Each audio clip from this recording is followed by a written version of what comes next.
इस बारे में पुराणों में जो कथा प्रचलित है, उस कथा के अनुसार प्राचीन समय की बात है। काशी निवासी धनंजय की पत्नी का नाम सुलक्षणा था। वैसे तो उन्हें सारे सुख प्राप्त थे, केवल गरीबी ही उनके दुख का कारण थी और ये दुख उन्हें हर समय सताता रहता था।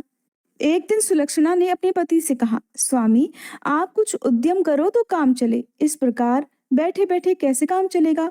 सुलक्षणा की बात धनंजय के मन में बैठ गई और उसी दिन वह भगवान शंकर जी को प्रसन्न करने के लिए बैठ गया और कहने लगा, हे देवाधिदेव विश्वेश्वर, मुझे पूजा पाठ कुछ भी नहीं आता है। मैं तो केवल आपके भरोसे बैठा हूँ।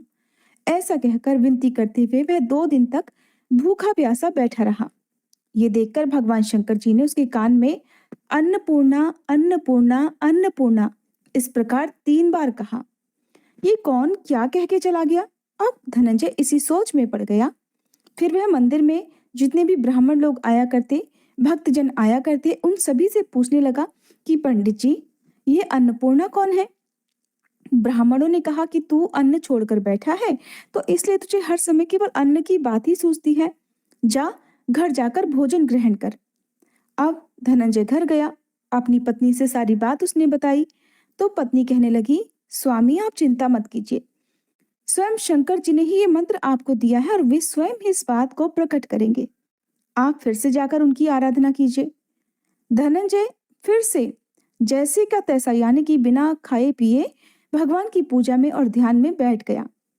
अब रात में शंकर जी ने फिर से उसके कान में आज्ञा दी, जा तू पूर्व दिशा में जा और रास्ते भर अन्नपूर्णा का नाम जपते रहना। इस प्रकार धनंजय अन्नपूर्णा माँ का नाम जपता जाता, रास्ते में फल खाता, झरनों का मीठा पानी पीता। इस प्रकार जाने कितने ही दिनों तक वह लगातार चलता गया।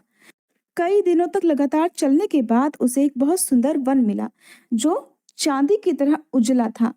इस प्रकार उसी वन में एक सरोवर भी था, जिसके किनारे जाने कितनी ही सुंदर अप्सराएं झुंड बनाए हुए बैठी थी। उनमें से एक कथा कहती थी और सब माँ अन्नपूर्णा, माँ अन्नपूर्णा, माँ अन्नपूर्णा इस प्रकार बार बार कहा करती। वह अगहन महीने की उजियारी रात थी और उसी दिन से ही व्रत का प्रारंभ था। जिस शब्द की खोज करने वह निकला था, धनंजय को उसे वही शब्द वहां भी सुनने को मिला। अब धनंजय ने हिम्मत जुटाकर उन सभी देवियों के पास जाकर पूछा कि हे देवियों, ये आप क्या कर रही हैं? तब उन सब ने कहा, हम माँ अन्नपूर्णा का व्रत करती हैं। तब धनंजय ने पूछा कि इस व्रत को करने से क्या मिलता है? इस पूजा का विधान क्या है? क्या किसी और ने भी इस व्रत को किया है? इस व्रत को कब किया जाता है? कैसे किया जाता है? इसकी विधि क्या है?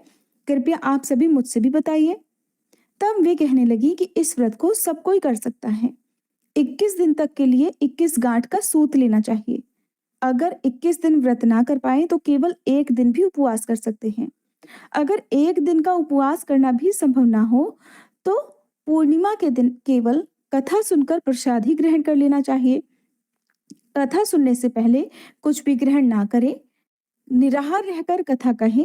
कथा सुनने वाला अगर कोई भी ना मिले, अपने सामने पीपल के पत्तों को रखकर या सुपारी या फिर ग्वार पाठे के वृक्ष के सामने बैठकर या दीपक जलाकर या फिर सूर्य, गाय या तुलसी जी या महादेव जी को बिना कथाएं सुनाए मुख में दाना ना डाले। अगर भूल से कुछ मुंह में चला भी जाए तो फिर एक दिन का उपवास फिर से करें। व्रत के दिन क्रोध ना करें, झूठ ना बोले। धनंजय बोला, इस व्रत को करने से मुझे क्या मिलेगा? तब वे देवियां कहने लगी कि इसको करने से अंधों को आंखें मिल जाती हैं, लूलों को हाथ मिल जाते हैं, निर्धन के घर धन के भंडार भर जाते हैं, बांझन को संतान मिल जाती है, मूर्ख को विद्या मिल जाती है, और जो भी जिस भी कामना से इस व्रत को करता है, माँ अन्नपूर्णा उसकी सब इच्छाएं पूर्ण करती हैं। तब धनंजय कहने लगा कि बहनों, मेरे पास भी धन नहीं है, विद्या नहीं है, कुछ भी तो नहीं है। मैं तो दुखिया ब्राह्मण हूँ। क्या मुझे इस व्रत का डोरा दोगी? तो देवियां कहने लगी, हाँ भाई, तेरा कल्याण हो, हम तुझे डोरा देंगे। ले, इस व्रत का डोरा ले। फिर धनंजय ने वह डोरा लेकर व्रत पूर्ण किया।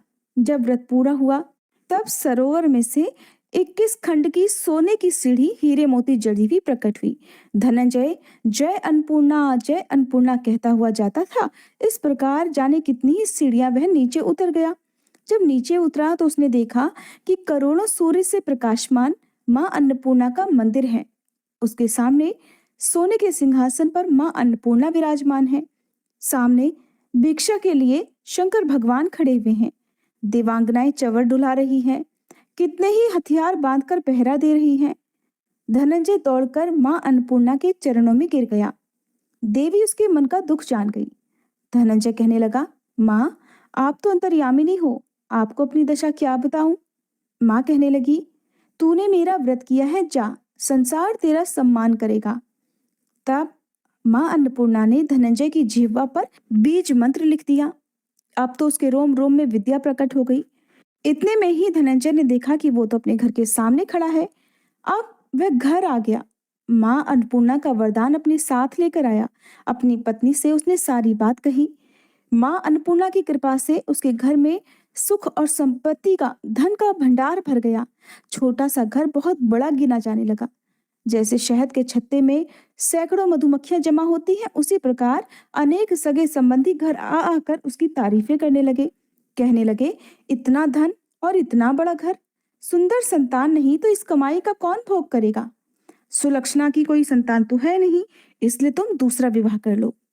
मन ना होते हुए भी धनंजय को दूसरा विवाह करना पड़ा और सती सुलक्षणा को सौतन का दुख उठाना पड़ा। इस प्रकार दिन बीतते गए। फिर अगले साल अगहन का महीना आया। सुलक्षणा ने अपने नए बंधन से बंधे हुए पति से कहलवाया कि हम इस व्रत के प्रभाव से ही सुखी हुए हैं, इसलिए किसी भी प्रकार इस व्रत को छोड़ना नहीं चाहिए। ये माँ अन्नपूर्णा का ही प्रताप है जो आज हम इतने संपन्न और सुखी हैं। सुलक्षणा की बात सुनकर धनंजय उसके यहाँ आया और व्रत में बैठ गया। नई बहू को इस व्रत की कोई खबर नहीं थी। वो तो धनंजय के आने की राह देख रही थी। दिन बीतते गए और व्रत पूरा होने में केवल 3 दिन ही बाकी थे कि नई बहू को खबर मिली। अब उसके मन में ईर्ष्या की ज्वाला दहकने लगी। सुलक्षणा के घर वो आ गई और उसने आते ही वहां भगदड़ मचा दी। वह गुस्सा करती हुई धनंजय को अपने साथ ले गई। नए घर में धनंजय को थोड़ी देर के लिए नींद आ गई। इसी समय नई बहू ने उसके हाथ में बंधा हुआ सूत तोड़कर आग में फेंक दिया। अब तो माँ अन्नपूर्णा का क्रोध जाग उठा। घर में अचानक आग लग गई। सब कुछ उस आग में जलकर खाक हो गया। सुलक्षणा जान गई और पति को फिर अपने घर ले आई। उधर नई बहू रूठ कर अपने पिता के घर जा बैठी। पति को परमेश्वर मानने वाली सुलक्षणा बोली, नाथ, घबराना नहीं, माँ की कृपा तो अलौकिक है। पुत्र कुपुत्र हो जाता है लेकिन माँ कुमाता कभी नहीं होती। अब आप श्रद्धा और भक्ति से माँ अन्नपूर्णा की आराधना शुरू कर दो, वो जरूर हमारा कल्याण करेंगी। अब धनंजय फिर से माँ अन्नपूर्णा की पूजा करने लगा। उसी प्रकार उसने पूजा की। फिर से वही सरोवर सीढ़ी प्रकट हुई। उसमें वह माँ अन्नपूर्णा का नाम लेकर उतर गया। वहां जाकर वह माँ के चरणों में रोने लगा। माँ प्रसन्न होकर बोली, ले, ये मेरे सोने की मूर्ति ले, तू उसकी पूजा करना, तू फिर से सुखी हो जाएगा। जा, तुझे मेरा आशीर्वाद है। तेरी पत्नी सुलक्षणा ने श्रद्धा से मेरा व्रत किया है, उसे मैंने पुत्र दे दिया है। धनंजय ने आंखें खोली तो फिर से अपने आप को घर के आगे पाया। वह अपने घर के अंदर आया। इधर सुलक्षणा को दिन चढ़े। वह गर्भवती हो गई। 9वां महीना पूरा होते ही उसके घर में पुत्र का जन्म हुआ। गांव में आश्चर्य की लहर दौड़ गई। उसके घर में फिर से सुख और संपत्ति का भंडार भर गया। सभी लोग मां अन्नपूर्णा को मानने लगे। इसी प्रकार उसी गांव के निसंतान सेठ ने भी अन्नपूर्णा माँ का व्रत किया, जिनके प्रभाव से उसके घर में भी पुत्र हुआ। तब उसने मां अन्नपूर्णा का विशाल मंदिर गांव में बना दिया। उसमें माताजी धूमधाम से पधारी। यज्ञ करवाया गया और धनंजय को उसी मंदिर के आचार्य का पद दे दिया गया। धनंजय को जीविका चलाने के लिए मंदिर की दक्षिणा और रहने के लिए बड़ा सुंदर सा भवन मिल गया। अब धनंजय अपनी पत्नी और अपने पुत्र के साथ वहां आराम से रहने लगा। माताजी की चढ़ावे में भरपूर आमदनी होने लगी। उधर नई बहू के पिता के घर डाका पड़ गया। सब कुछ लुट गया और वे गरीब हो गए। भीख मांगकर पेट भरने लगे। सुलक्षणा ने सुना तो उन्हें बुलावा भेजा। उन्हें अलग घर में रखवा लिया और उनके अन्न और वस्त्र का प्रबंध भी करवा दिया। धनंजय, सुलक्षणा और उसका पुत्र अब माँ अन्नपूर्णा की कृपा से बड़े आनंद से रहने लगे। हे माँ अन्नपूर्णा, जैसे आपने उनके घर में भंडार भरे, वैसे ही सबके भरना। इस कथा को कहने सुनने और हुंकारा भरने वालों के घर में कभी अन्न और धन की कमी न रहने देना। प्रेम से बोलिए अन्नपूर्णा मैया की जय।